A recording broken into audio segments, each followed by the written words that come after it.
Hello everyone, welcome to my channel.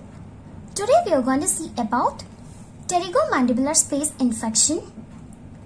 Pterygomandibular space infection is one of the masticatory spaces, as you all know. Let's discuss about the masticatory spaces.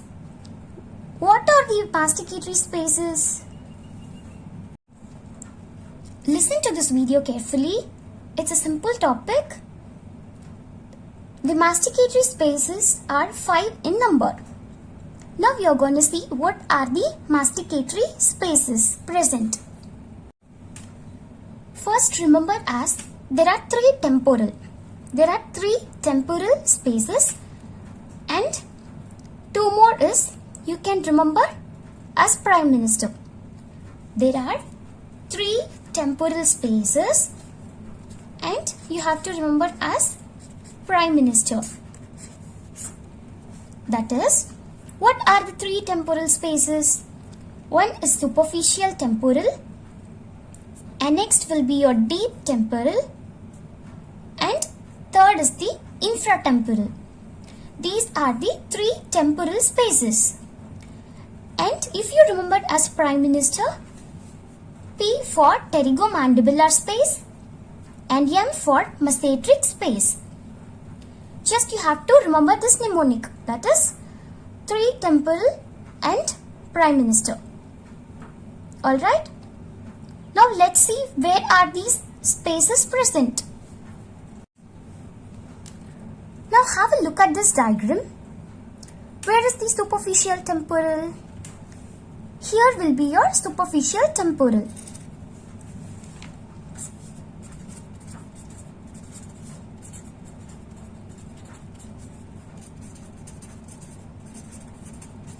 This will be your superficial temporal, which is between the temporalis muscle and the temporal fascia. Alright? And where will be your deep temporal? Here will be your deep temporal.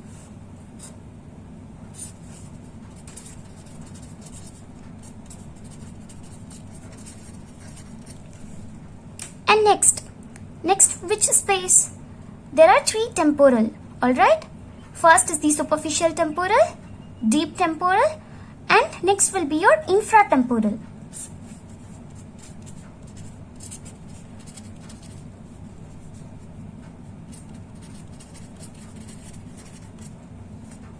This will be your infratemporal. And next is the prime minister. P is the pterygomandibular space. Here will be your this space. This is the pterygomandibular space.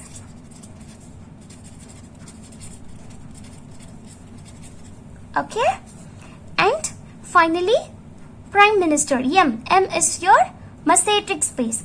This will be your superficial temporal and this will be your masticatory space.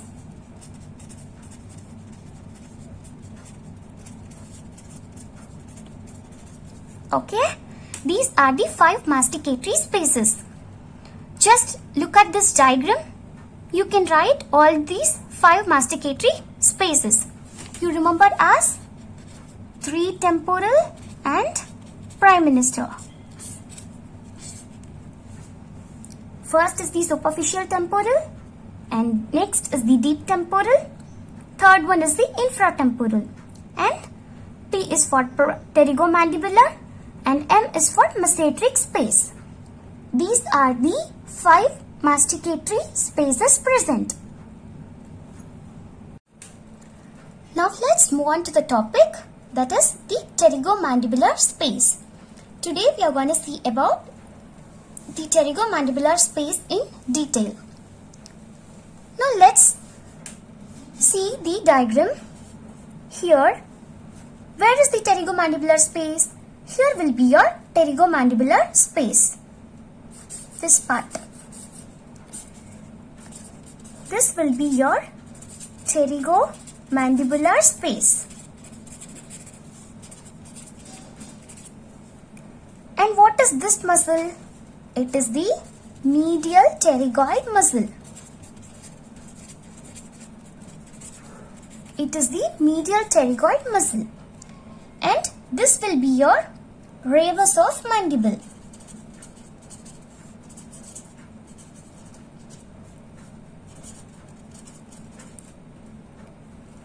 And this will be your which muscle? Can you guess it? Yes, this will be your masseter muscle.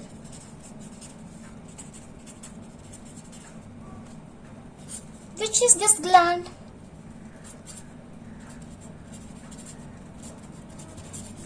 It is the parotid gland. And then this will be your tongue. Alright. Where is the pterygomandibular space? This will be here. Now, what are the boundaries? Anteriorly, what do you have? This is the pterygomandibular space, and anteriorly you are having this. What is this one? This is the pterygomandibular raphe.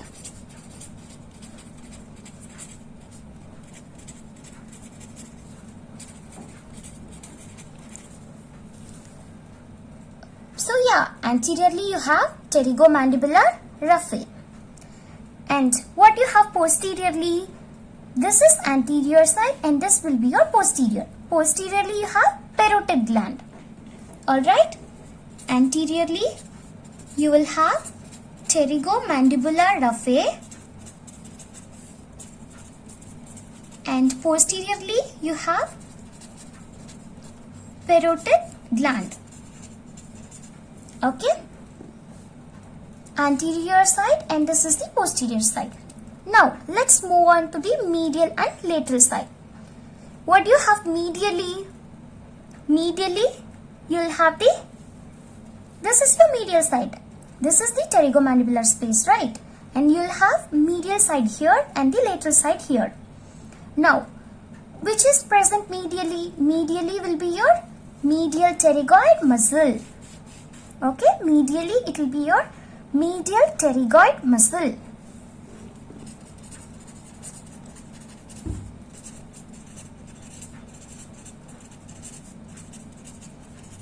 Just you can remember M. You have same. The medially you'll have medial pterygoid muscle.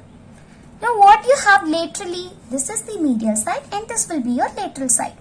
Laterally what you have? This ramus of mandible. Alright.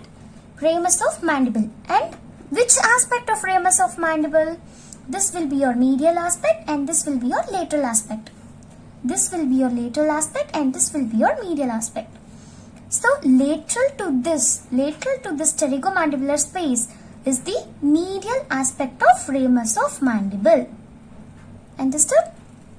Medially you'll have this medial pterygoid muscle and laterally you'll have the medial aspect of ramus of mandible.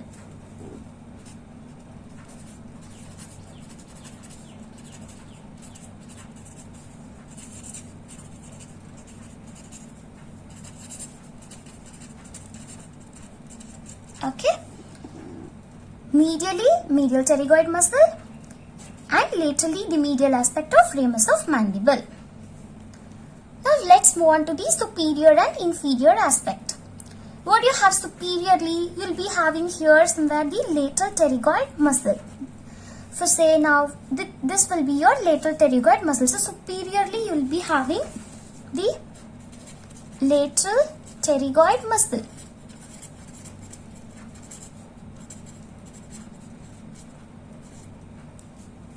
And inferiorly you will be having the inferior border of mandible.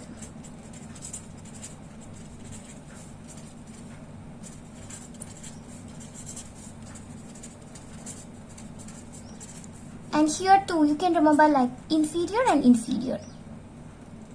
Isn't it easy? Yeah. What are the boundaries now? Anteriorly we saw pterygomandibular raphe, posteriorly parotid gland, and medially medial pterygoid muscle, laterally the medial aspect of ramus of mandible, superiorly you will have the lateral pterygoid muscle and inferiorly will be your inferior border of mandible. Alright, these are the boundaries of pterygomandibular space. We discussed about boundaries of the pterygomandibular space. Now let's see what are the contents. What are the contents present? First will be your mandibular division of trigeminal nerve.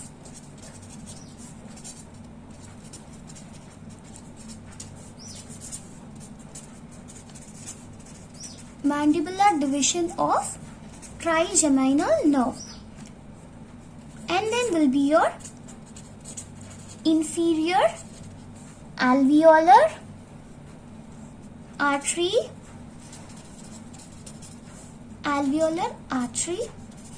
as well as your vein and nerve, and will be your lingual nerve.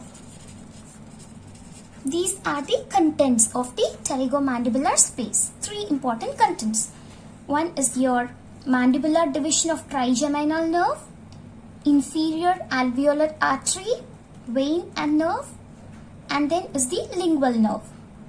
You can remember as mill. Alright, you can remember it as mill, that is M-I-L. Mill, it's like the large factories. You could remember this as mill. Mandibular division of trigeminal nerve, and I is for inferior alveolar artery, vein and nerve, and L is for lingual nerve. Alright. And coming to the teeth involved, what are the teeth involved? It includes the mandibular third molar. Mandibular third molar region. Okay. Now let's move on to the source of infection. What are the sources of infection? First will be your infection from this mandibular third molar region. I'm just writing it in short form. And second will be your infection due to contaminated needles while you're performing the procedure. If there is the contaminated needle used, it might cause infection. This is due to the contaminated needle or the infection from the neighboring space. Infection from the other spaces. That is the infection from the neighboring spaces. Okay.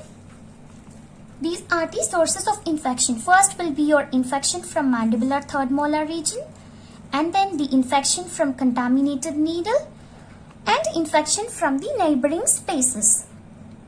Alright. Coming to the neighboring spaces present, you can just remember the mnemonic.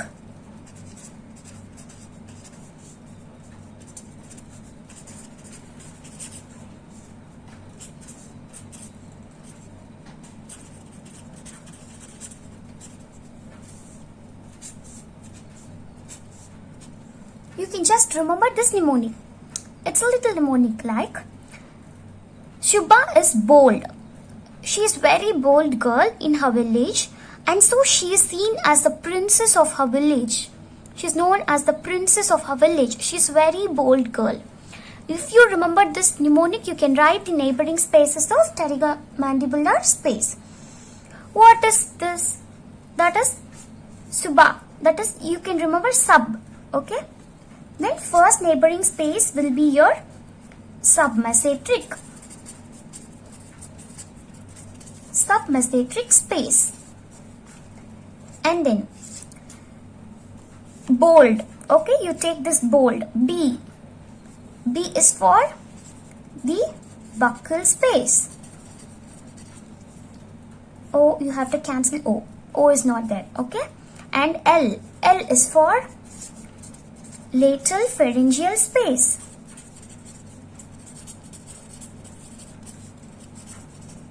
And D.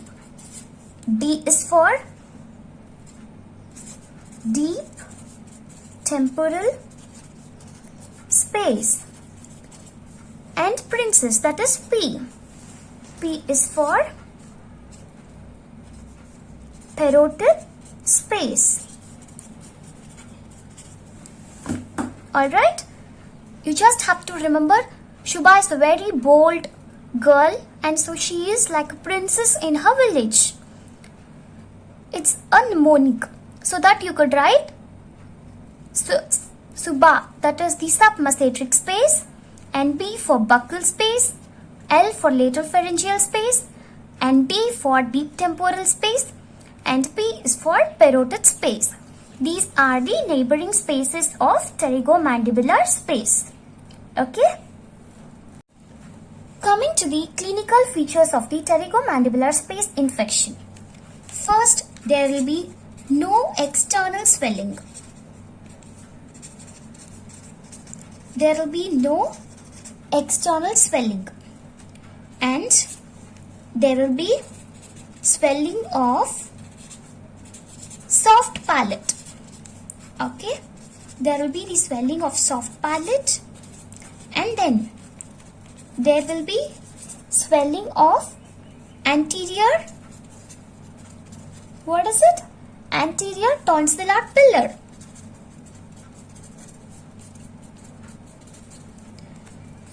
And also there will be deviation of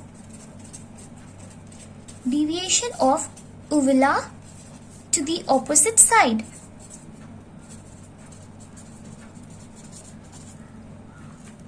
And what else you will be seeing? That is, there will be trismus and dysphagia. Okay? These are the important clinical features. First, you have to write there is no external swelling present. There will be the swelling of soft palate, that is the intraoral swelling, that is swelling of soft palate. And then there will be the swelling of anterior tonsillar pillar. There will be deviation of uvula to opposite side. And there will be trismus and dysphagia. What is dysphagia? Yeah, it is the difficulty in swallowing. Alright, these are the clinical features of pterygomandibular space infection. Now let's move on to the treatment of pterygomandibular space infection. The most common treatment is that incision and drainage.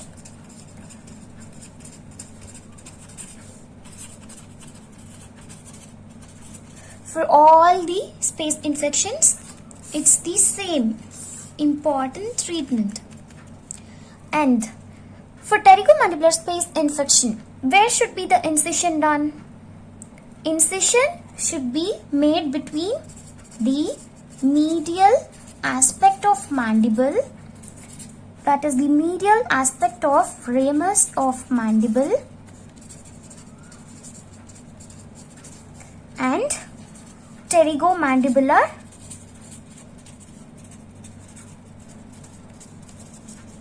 raphe. Between. Alright? The incision is done between the medial aspect of ramus of mandible and the pterygomandibular raphe, and then the blunt dissection is made, that is the hemostat is placed, using hemostat blunt dissection is done, and then the drain is placed, pus is evacuated, and it is sutured. Okay, just we are making the incision and drainage between the medial aspect of ramus of mandible and pterygomandibular raphe. Then blunt dissection is done and drained, and it is sutured. These are the treatment of pterygomandibular space infection. That is, the incision is made here, this medial aspect of ramus of mandible, and here will be the pterygomandibular raphe. So the incision is done here. Okay, this is the treatment of the pterygomandibular space infection. Let's have a quick recall of what is covered in this video. we have covered about the masticatory spaces, that is the 5 masticatory spaces. You have to remember, it is very important. And next will be the boundaries of the pterygomandibular space. With the help of the diagram, you could remember it easily. The next comes the content, teeth involved, the source of infection, the neighboring spaces, clinical features of the pterygomandibular space infection, and also the treatment of the pterygomandibular space infection. That's all about pterygomandibular space infection. If you like the video, hit the like button, share this video and subscribe my channel. If you have any queries, leave in the comment section below. Thank you for watching. Thank you.